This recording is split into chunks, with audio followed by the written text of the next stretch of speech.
Hello बच्चों, चलिए प्रश्न को देखते हैं। प्रश्न है Na3COONO6 का IUPAC नाम है। विकल्प ए सोडियम कोबाल्टी नाइट्राइट, विकल्प बी सोडियम हेक्सानाइट्राइटो कोबाल्टेट थर्ड और विकल्प सी सोडियम हेक्सानाइट्राइटो कोबाल्ट थर्ड और विकल्प डी है सोडियम हेक्सानाइट्राइटो कोबाल्टेट थर्ड। तो देखिए बच्चों, यहाँ पर बात करें प्रश्न की मुख्य अवधारणा की। मुख्य अवधारणा अवधारणा तो बच्चों यहाँ पर समझें कि हमें यहाँ पर दिया गया है धनायन और ऋणायनिक संकुल।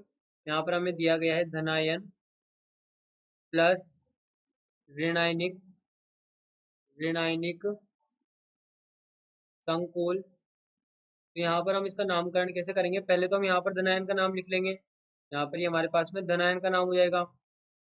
प्लस बच्चों यहाँ पर हम लिखेंगे ऋणायनिक संकुल में पहले लिगेंड का नाम। पहले यहाँ पर हम लिखेंगे लिगेंड का नाम। लिगेंड के नाम के पश्चात हम यहाँ पर लिखेंगे केंद्रीय धातु का नाम। केंद्रीय धातु। और साथ में बच्चों यहाँ पर इसके पश्चात हम लिखेंगे इसकी ऑक्सीकरण संख्या, केंद्रीय धातु आयन की ऑक्सीकरण संख्या। और वो भी यहाँ पर हम रोमन में लिखेंगे, रोमन।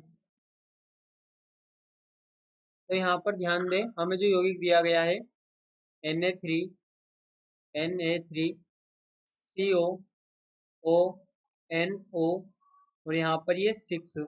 अब बच्चों यहाँ पर क्या है कि जब हम केंद्रीय धातु का नाम लिखते हैं तो जब ऋणायनिक संकुल की हम बात करते हैं तो ऋणायनिक संकुल में देखिए क्या होता है कि जब केंद्रीय धातु का नाम लिखा जाता है तो इसके पीछे अनुलग्न यहाँ पर 8 लगाया जाता है। अनुलग्न 8 लगाया जाता है। साथ में यहाँ पर ऑक्सीकरण संख्या जो कि रोमन में होती है, जो कि यहाँ पर रोमन में होती है। तो बच्चों यहाँ पर देखिए हमें जो संकुल दिया गया है इसका नाम हम किस प्रकार लिखेंगे। यहाँ पर पहले तो हम लिखेंगे धनायन का नाम, जो कि हमें दिया गया है सोडियम।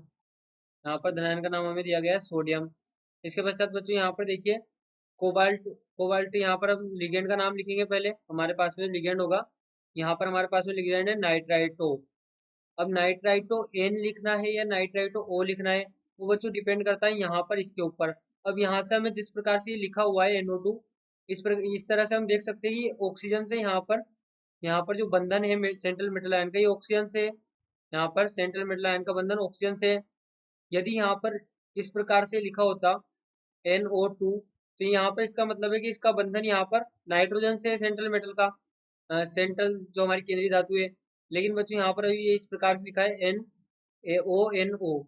इसका अर्थ है कि यहाँ पर जो बंधन है वो ऑक्सीजन से, यहाँ पर दोनों बंधन क्यों दर्शा रहे हैं? क्योंकि उभयदंती लिगेंड होता है। तो यहाँ पर हम लिखेंगे हेक्सानाइट्राइटो, क्योंकि हेक्सा यहाँ पर हम 6 को दर्शाएंगे, 6 लिगेंड है इस कारण से हेक्सा यहाँ पर ही होगा, हेक्सा।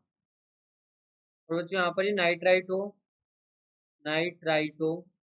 और हमने ये भी देख लिया कि हमें O लिखना है या N। तो यहाँ पर लिंकेज किससे है? ऑक्सीजन से है।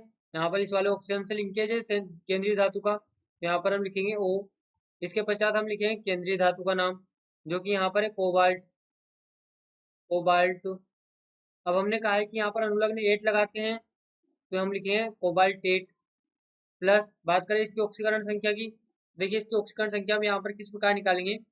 यहाँ पर पहले तो ये होगा हमारे पास में 3, यहाँ पर सोडियम का 3 प्लस कोबाल्ट के लिए X, प्लस यहाँ पर लिखेंगे 6 जो कि हमारे पास में लिगेंड है, इनटू हम जानते हैं यहाँ पर NO2 का -1 होता है, तो यहाँ पर हम लिखेंगे -1। तो ये बराबर होगा बच्चों पूरा 0 के। तो यहाँ पर X बराबर हमें प्राप्त होगा +3।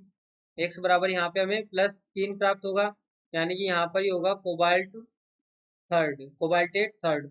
ये बच्चों यहाँ पर इसका IUPAC नाम होगा। तो यहाँ पर हम देखें कौन सा हमारा सही विकल्प होगा। तो यहाँ पर हम देख सकते हैं कि जो हमारा विकल्प बी होगा वो यहाँ पर हमारा सही उत्तर होगा, सोडियम हेक्सा नाइट्राइटो ओ कोबाल्टेट थर्ड। ये हमारा बच्चों यहाँ पर सही विकल्प होगा, विकल्प बी।